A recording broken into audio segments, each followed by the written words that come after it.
പിതാവിൻ്റെയും പുത്രൻ്റെയും പരിശുദ്ധാത്മാവിൻ്റെയും നാമത്തിൽ ആമേൻ. എൻ്റെ പ്രിയപ്പെട്ടവരെ, ഇന്ന് ജനുവരി 6-ാം തീയതി തിങ്കളാഴ്ചയാണ്. കർത്താവ് നിങ്ങളെ ആശീർവദിക്കട്ടെ.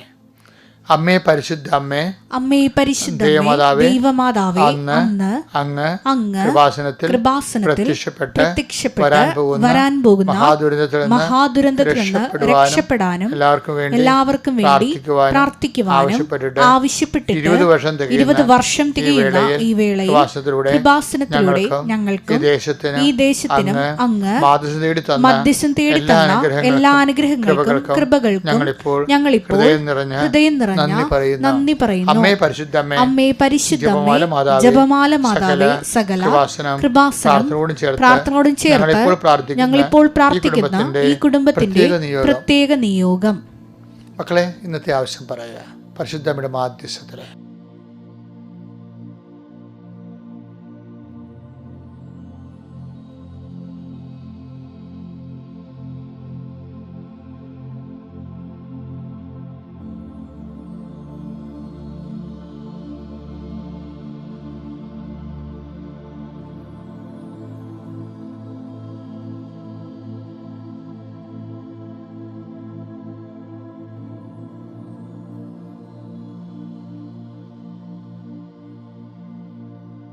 അമ്മയുടെ പ്രത്യക്ഷീകരണത്തിന്റെ ഈ ദ്വാദശക വേളയിൽ ഞങ്ങൾക്ക് സാധിച്ചു തരുവാൻ കനിയണമേ.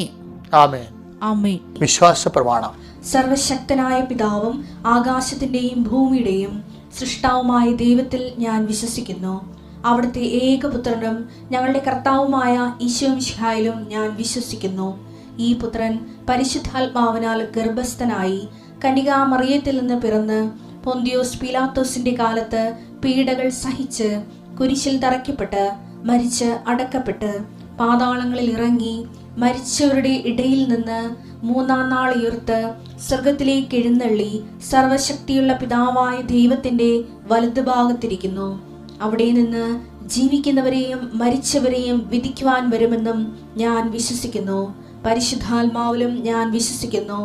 വിശുദ്ധ കത്തോലിക്കാ സഭയിലും പുണ്യവാന്മാരുടെ ഐക്യത്തിലും പാപങ്ങളുടെ മോചനത്തിലും ശരീരത്തിന്റെ ഉയർപ്പിലും നിത്യമായ ജീവിതത്തിലും ഞാൻ വിശ്വസിക്കുന്നു. ആമേൻ.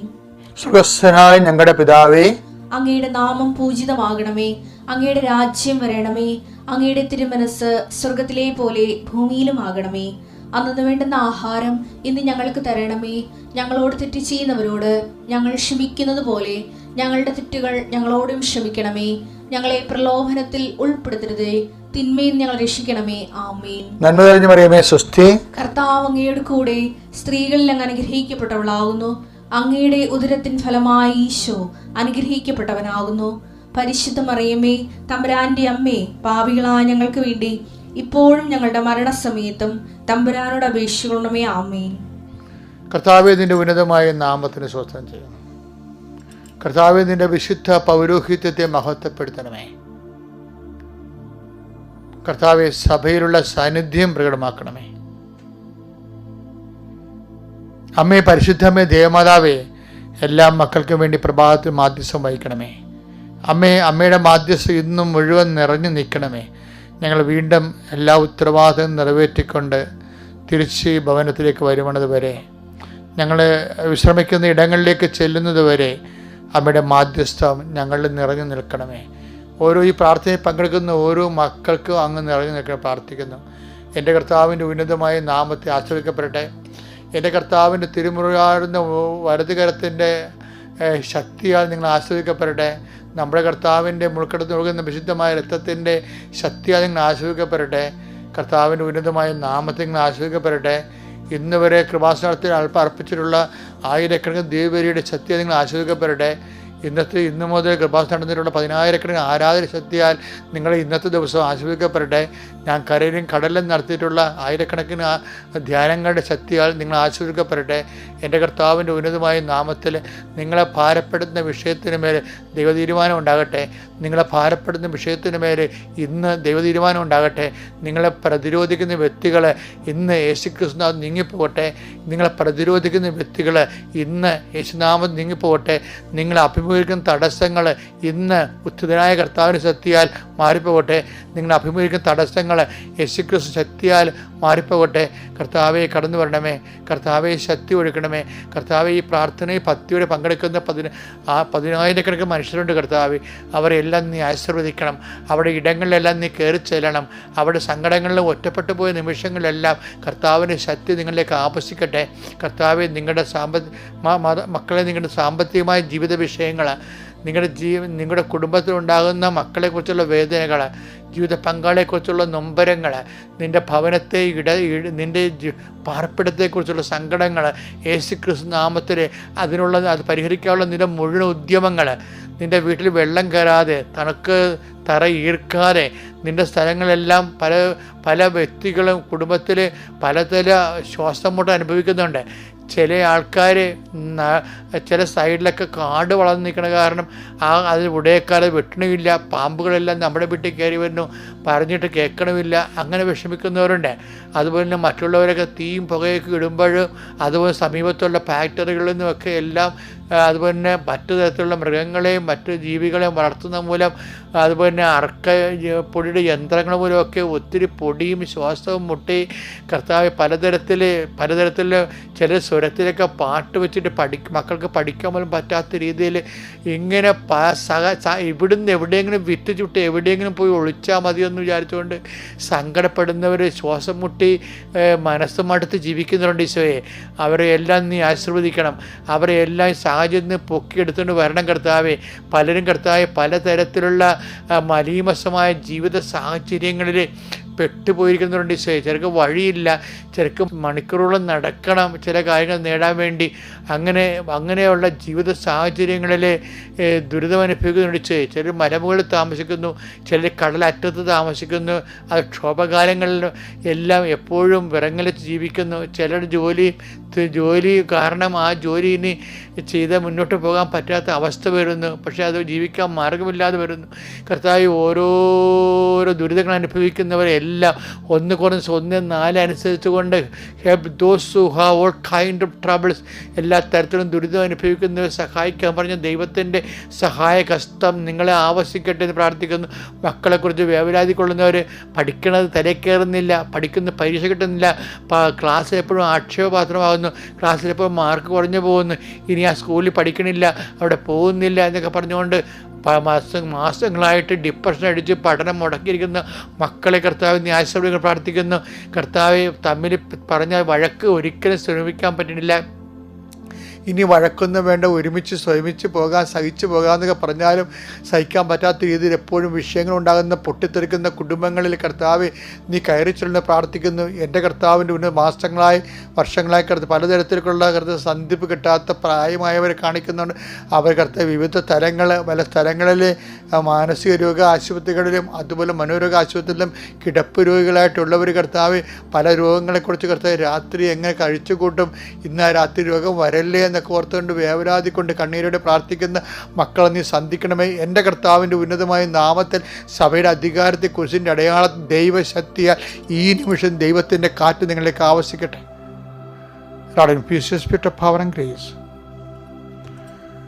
മക്കളെ, നമ്മളിന്ന് വായിക്കാൻ പോകുന്നത് അവൻ്റെ ഓർമ്മയ്ക്കായി ചെയ്യുവാനെന്നുള്ള വാക്യമാണ്. ആ വാക്യം വായിച്ചേ. 1 കൊരിന്തോസ് 11:23-24 വാക്കുകൾ. കർത്താവിൽ നിന്ന് എനിക്ക് ലഭിച്ചതും പൗലോസിന് ലഭിച്ചതും പൗലോസ് നിങ്ങളെ ഭരമേൽപ്പിച്ചതുമായ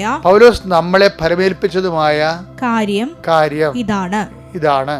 കർത്താവായ യേശു താൻ ഒറ്റിക്കൊടുക്കപ്പെട്ട രാത്രിയിൽ അപ്പമെടുത്ത് കൃതജ്ഞത അർപ്പിച്ചതിന് ശേഷം അത് മുറിച്ചുകൊണ്ട് അരുളി ചെയ്തു. ഇത് നിങ്ങൾക്ക് വേണ്ടിയുള്ള എന്റെ ശരീരമാണ്, എന്റെ ഓർമ്മയ്ക്കായി നിങ്ങൾ ഇത് ചെയ്യുവിൻ. അപ്രകാരം തന്നെ അത്താഴത്തിന് ശേഷം പാനപാത്രം എടുത്ത് അരുളി ചെയ്തു. ഇത് എന്റെ രക്തത്തിലുള്ള പുതിയ ഉടമ്പടിയാണ്. നിങ്ങൾ ഇത് പാനം ചെയ്യുമ്പോഴെല്ലാം എന്റെ ഓർമ്മയ്ക്കായി ചെയ്യുവിൻ. കുർബാന പോരാ. വിശുദ്ധ സെബസ്ത്യാനോസ് പറഞ്ഞ അഗസ്ത്യൻ പറഞ്ഞാണ് പരിശുദ്ധ കുർബാന പോരാ. ഇനി വീണ്ടും കർത്താവ് വചനം മാംസമായി മനുഷ്യാവതാരം ചെയ്താലും കുരിശിൽ മരിച്ചാൽ പോലും അങ്ങനെ ഉണ്ടാകത്തില്ല എന്നൊക്കെയുള്ളതാണ് ചെയ്തത്. പക്ഷെ അതല്ല, ദൈവത്തിന് കുർബാന പോലെ ഇനി ഒന്നും ചെയ്യാൻ പറ്റത്തില്ല. അത്രയൊക്കെ സൂപ്പറാണ്. ഇതിനകത്ത് വരുന്നൊരു വിഷയം എന്നറിയാമോ? കുർബാന എന്ന് പറയുന്നത് ഈ ലാറ്റിൻ മാസിലെ the mass is sent go in peace എന്ന് പറയും. ജനങ്ങൾക്ക് പിരിഞ്ഞു പോകാം. അവിടുത്തെ മാസം എന്ന് പറയുന്നത് ജനക്കൂട്ടമാണ്. അത് പണ്ട് മുതലേ ഉള്ള സഭയുടെ പ്രൗഢോജ്വലമായ പുരാതന പാരമ്പര്യത്തിൻ്റെ ഒരു ഭാഗമായിട്ട് ഇന്നും കുർബാനയിൽ മാറ്റപ്പെടാത്ത ഒരു ഭാഗമാണ്. പക്ഷേ നമുക്കറിയാമല്ലോ, കുർബാന ഒരിക്കലും അവസാനിക്കണില്ല. ഇപ്പം എന്താ പറയണേ? ഇത് നിങ്ങൾ ചെയ്യുമ്പോഴെല്ലാം പാനപാത്രം എടുത്തുകൊണ്ടാണ് ആരും ചെയ്തു. ഇത് പാപമോചനത്തിനായി ചിന്തപ്പെടാനിരിക്കുന്ന പുതിയ ഉടമ്പടിയുടെ രക്തത്തിലുള്ള എൻ്റെ പാനപാത്രമാകുന്നു. ഇത് നിങ്ങൾ ചെയ്യുമ്പോഴെല്ലാം എൻ്റെ ഓർമ്മയ്ക്കായി ചെയ്യുക. അപ്പോൾ എനിക്കേറ്റവും ഇഷ്ടപ്പെട്ടെന്നറിയാമോ? അതിനകത്ത് ഇന്ന് ഈ ദിവസങ്ങളിൽ ഇതെല്ലാം നമുക്കറിയാവുന്ന കാര്യങ്ങളാണ്. പക്ഷേ അറിയാൻ പാടാത്തൊരു കാര്യമുണ്ട്. കർത്താവിൽ നിന്ന് എനിക്ക് ലഭിച്ചതും ഞാൻ നിങ്ങളെ നോക്കിയേ, കർത്താവിൽ നിന്ന് എനിക്ക് ലഭിച്ചതും ഞാൻ നിങ്ങളെ ഭരമേൽപ്പിച്ചതുമായ കാര്യം ഇതാണ്. കർത്താവായ യേശു താൻ ഒറ്റയ്ക്കെടുക്കപ്പെട്ട രാത്രിയിൽ, രാത്രിയുടെ കുഴപ്പം അതാണ്. രാത്രിയുമാണ്. പിന്നെ എന്താണ് രാത്രി? നല്ല കാര്യമല്ലല്ലോ, കണ്ണ് കാണാൻ പോലാത്ത രാത്രി, ഇരുട്ടായ രാത്രി.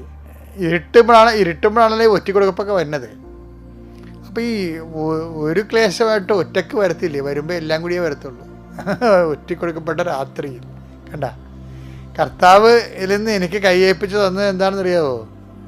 എനിക്ക് ലഭിച്ചത് താൻ ഒറ്റക്കൊടുക്കപ്പെട്ട രാത്രിയിൽ. സിറ്റുവേഷൻസ് തന്നെ പറയണം, സമയത്തിൻ്റെ പ്രത്യേകത പറയണം. ആ രാത്രി എന്താണ്?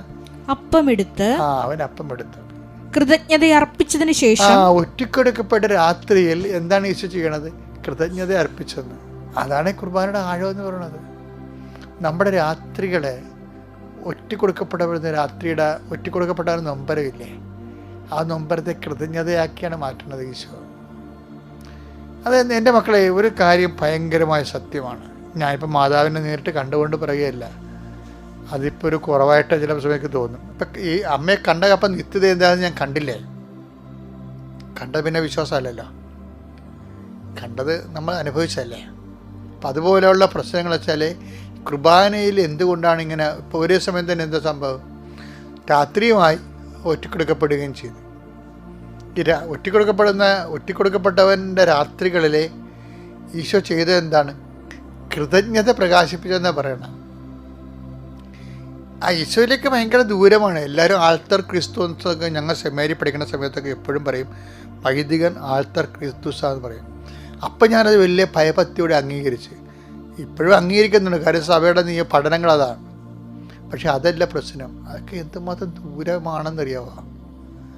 ക്രിസ്തു ഒറ്റക്കൊടുക്കപ്പെടുന്ന ക്രിസ്തു ആരാണെന്ന് ചോദിക്കുമ്പോൾ ക്രിസ്തു സ്വത്വം എന്താണ്? ഒറ്റക്കൊടുക്കപ്പെടുന്ന ഒരു രാത്രിക്ക് അവകാശമാകുമ്പോൾ സ്വത്വം പറയാൻ കഴിയണല്ലേ ക്രിസ്തു? പറയാൻ കഴിയുമോ? അപ്പോൾ എന്ത് അകലമാണ് യാത്ര ക്രിസ്തു എന്ന് പറയുമ്പോൾ. അപ്പോൾ നമുക്കതിനു വേണ്ടി പരിശ്രമിക്കാനേ പറ്റത്തുള്ളൂ. ഈ പരിശ്രമമാണ് ജീവിതം. എന്നിട്ട് എന്ത് ഈശോ പറയും? അപ്പം എടുത്തിട്ട് മുറിച്ചിട്ട് പറയും, മുറിക്കുമ്പോൾ എല്ലാ മുറിവുകളും ഓർമ്മയ്ക്കായി ചെയ്യാൻ പറയും. കുർബാന ഒരു ആഘോഷമാണ് ശരിക്കും, എല്ലാ മുറിവുകളും. പക്ഷേ ആ മുറിവേറ്റത് എന്തിനാണ്? ആ മുറിവേറ്റത് അവൻ്റെ ഓർമ്മയ്ക്കായാണ്. അപ്പം എടുത്ത് മുറിച്ച് പറഞ്ഞ് ഇതിൻ്റെ ഓർമ്മയ്ക്കായി ചെയ്യാൻ. എല്ലാ മുറിവുകളും അവൻ്റെ ഓർമ്മയ്ക്കായി ചെയ്യാനുള്ളതാണ്. നമ്മൾ ദൈവസ്നേഹം വർദ്ധിക്കാനും കൃപ വർദ്ധിക്കാനും അപ്പം മുറിക്കുമ്പോഴേ കർത്താവ് അത് കൃതജ്ഞതാസ്തോത്രം ചെല്ലുമ്പോഴേ പരിശുദ്ധാത്മാവ് അതിലേക്ക് ആവശ്യിക്കും. എല്ലാ മുറിവുകളും ഓർമ്മ ആഘോഷിക്കുമ്പോഴേ അതിൽ പരിശുദ്ധാത്മാവ് നിറയും. മുറിവുകൾ ആഘോഷിക്കപ്പെടണം, കുർബാനയായി ആഘോഷിക്കപ്പെടണം. മുറിവുകൾ പരിശുദ്ധാത്മാവ് നിറയാൻ വേണ്ടി ദൈവത്തിൻ്റെ പരിപാലനയായി തിരിച്ചറിഞ്ഞുകൊണ്ട് ദൈവസ്നേഹം വർദ്ധിക്കാൻ ഉള്ള ബലം, ആത്മീയ ബലം ദൈവം നിങ്ങൾക്ക് നൽകട്ടെ. നിങ്ങൾ ശക്തരാകുക, മുറിവുകളിൽ പതറാതെ മുന്നോട്ട് പോവുക. Praise the Lord.